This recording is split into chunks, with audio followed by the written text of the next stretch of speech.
이스라엘 자손이 미스바에 모였다 함을 블레셋 사람들이 듣고 그들의 방백들이 이스라엘을 치러 올라온지라.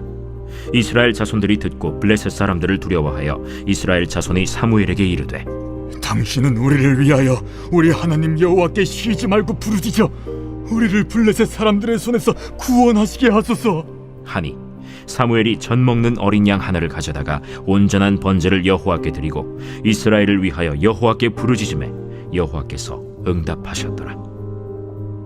사무엘이 번제를 드릴 때 블레셋 사람이 이스라엘과 싸우려고 가까이 오매 그날에 여호와께서 블레셋 사람에게 큰 우레를 발하여 그들을 어지럽게 하시니 그들이 이스라엘 앞에 패한지라. 할렐루야. 오늘 함께 가정 예배를 드리는 우리 믿음의 사교구 성도님들을 환영하고 축복합니다. 오늘 함께 예배를 드릴 때 하나님의 크신 은혜와 능력이 여러분의 가정마다 또 사업장마다 여러분의 삶의 모든 환경마다 함께 하시기를 간절히 축복합니다. 여러분, 기도의 능력을 믿으십니까? 우리가 신앙생활을 하다 보면 기도에 대한 이야기를 종종 듣게 됩니다. 기도를 해야 한다라는 말부터 시작해서 누군가 나를 위해 기도하고 있다라는 이야기도 듣게 됩니다. 또 문제가 생겼을 때, 또 문제가 아닌 일상생활 속에서도 우리 믿음의 성도는 늘 기도를 해야 한다라는 말을 듣게 되죠. 그렇다면 이렇게 자주 듣는 기도, 여러분, 기도란 무엇일까요? 기도의 사전적인 의미를 보면 인간의 능력보다 뛰어나다고 생각되는 어떠한 절대적인 존재에게 빌거나 아니면 의식을 행하는 것이라고 이야기합니다. 다시 말해, 기도는 인간이 신에게 자신이 원하고 바라는 것을 이야기하는 소통의 방법인 것입니다. 기도는요, 우리 기독교에만 있는 것일까요? 아닙니다. 타 종교에도 기도의 대상이나 방법이 다를 뿐 신에게 빌거나 어떠한 의식을 치르는 행위는 여전합니다. 예를 들면 여러분, 108배라는 말 들어보신 적 있으시죠? 불교에서 행하는 기도의 방법 중에 하나입니다.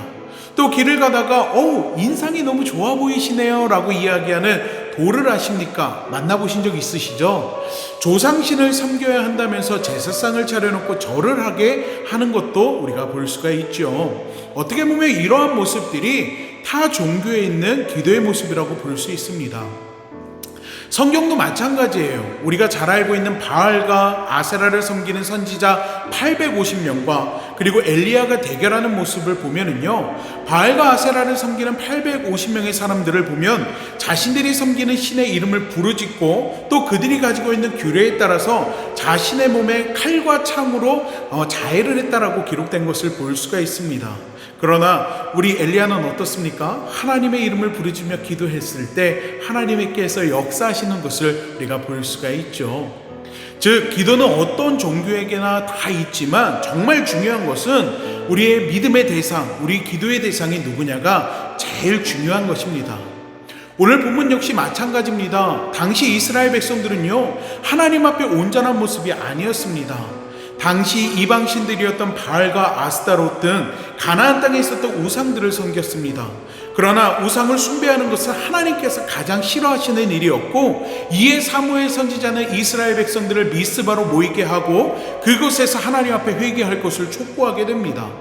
문제는요, 당시 이 이스라엘의 주적이었던 블레셋이요, 대규모의 이스라엘 사람들이 미스바에 모였다라는 소식을 듣고요, 이 이스라엘 백성들이 미스바에 모여서 전쟁을 일으키려고 한다라고 오해를 하고 그들 앞에 오게 됩니다.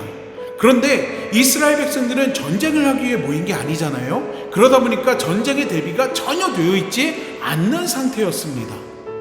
이스라엘 백성들은 위급한 상황 가운데에서 사무엘에게 도움을 요청합니다. 당신은 우리를 위하여 우리 하나님 여호와께 쉬지 말고 부르짖어 우리를 블레셋 사람들의 손에서 구원하게 하소서. 8절의 말씀이죠. 이스라엘 백성들이 비록 우상을 섬기는 모습을 보였지만 이들은 기도의 능력을 알고 있었고 또 믿었습니다. 특히 타인을 위한 기도의 능력, 이웃을 위한 기도가 어떤 능력을 나타내는지 너무나도 잘 알고 있었습니다. 이에 사무엘 선지자에게 기도를 요청한 것입니다. 그리고 사무엘 선지자가 이스라엘 백성들을 위해 기도했을 때 하나님께서 역사하셔서 이 블레셋과의 전투에서 승리를 하게 하는 것을 우리가 볼 수가 있습니다.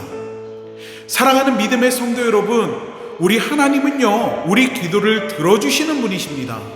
듣는 것으로 끝나는 것이 아니라 여러분의 기도에 하나님의 능력을 더하셔서 응답해 주시는 분이심을 기억하시기 바랍니다. 여러분, 기도는요, 축복의 열쇠입니다. 또 문제 해결의 정답입니다. 기도한다라는 것은요, 내 삶을 온전히 주님께 내어 맡긴다는 의미를 가지고 있습니다. 또한 하나님을 전적으로 믿고 또 신뢰한다라는 믿음의 고백이 기도인 것입니다. 여러분, 우리가 기도할 때 뭐라고 기도를 마칩니까? 예수님의 이름으로 기도합니다 라고 말을 합니다. 내가 한다라는 것이 아니에요. 여러분, 예수님의 이름은 능력이 있습니다. 때문에 우리가 기도할 때 올바른 자세는 내가 아닌 주님이 하실 일을 믿고 기대하며 맡기는 것입니다. 블레셋의 위험 앞에서 무방비로 서 있었던 이스라엘이 승리할 수 있었던 것은 기도의 능력을 알고 또 믿고 기도했기 때문입니다. 우리 삶의 현장도 마찬가지입니다. 여러분의 삶에 블레셋과 같은 문제가 있습니까? 어려움이 있습니까? 아픔과 슬픔과 염려가 있습니까? 여러분, 기도하길 원합니다. 문제가 없는 평안함이 있습니까? 평안함 가운데 있습니까? 지키시고 인도하시는 하나님께 감사의 기도를 올려드릴 수 있는 여러분이 되기를 원합니다.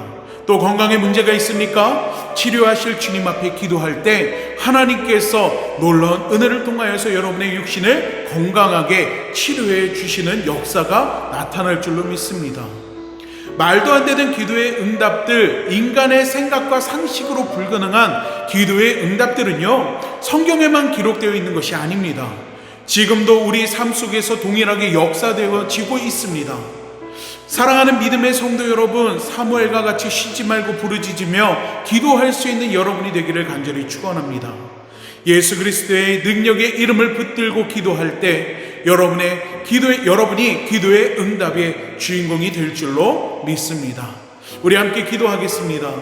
사랑의 하나님, 능력의 하나님, 지금도 우리 가운데 크고 놀라운 일들을 행하시는 주님, 우리 삶 가운데 어려움이 있습니다. 블레셋과 같이 이스라엘 백성들의 앞에 섰던 문제와 어려움들이 하나님 우리 삶 곳곳에도 있습니다. 하나님, 이 시간 다른 것을 바라보지 아니하고 예수 그리스도의 그 능력의 이름을 붙들고 주님 앞에 기도할 때 하나님께서 우리 믿음의 성도들의 각 가정과 또 사업장과 삶의 환경을 돌이켜보시사 하나님께서 하나님의 방법을 통하여서 크고 놀라운 일들을 행하여 주시옵소서. 세상 사람들과 같이 사람들을 바라보고 세상의 정답들을 찾아 세상의 방법들을 의지하며 살아가는 저희들이 되는 것이 아니라 우리가 믿는 하나님, 우리가 의지하는 예수 그리스도의 그 능력의 이름을 붙들고 기도할 때 하나님의 귀한 은혜를, 하나님의 귀한 역사를, 하나님의 도우심을 우리 삶 가운데에서 온전히 경험하고 체험할 수 있도록 하나님 역사하여 주시옵소서. 이 시간 기도할 때 하나님께서 우리 믿음의 성도들의 각 가정마다 함께하여 주시고 또한 주님의 이름을 붙들고 주님을 바라보며 나아갈 때 하나님께서 그 마음의 중심을 기억하여 주시사 하나님의 뜻과 하나님의 역사를 통하여서 하나님의 살아계심을 그 삶 속에서 증거할 수 있는 우리 믿음의 성도들이 될 수 있도록 하나님 함께하여 주시옵소서. 오늘 함께 나눈 말씀을 붙들고 한 주간의 삶의 자리에서 승리케 되기를 간절히 소망하오니 우리의 연약한 가운데 주님 함께하여 주시옵소서. 주님의 가실 그 일들을 기대하고 소망하며 예수님의 이름으로 기도하옵나이다. 아멘.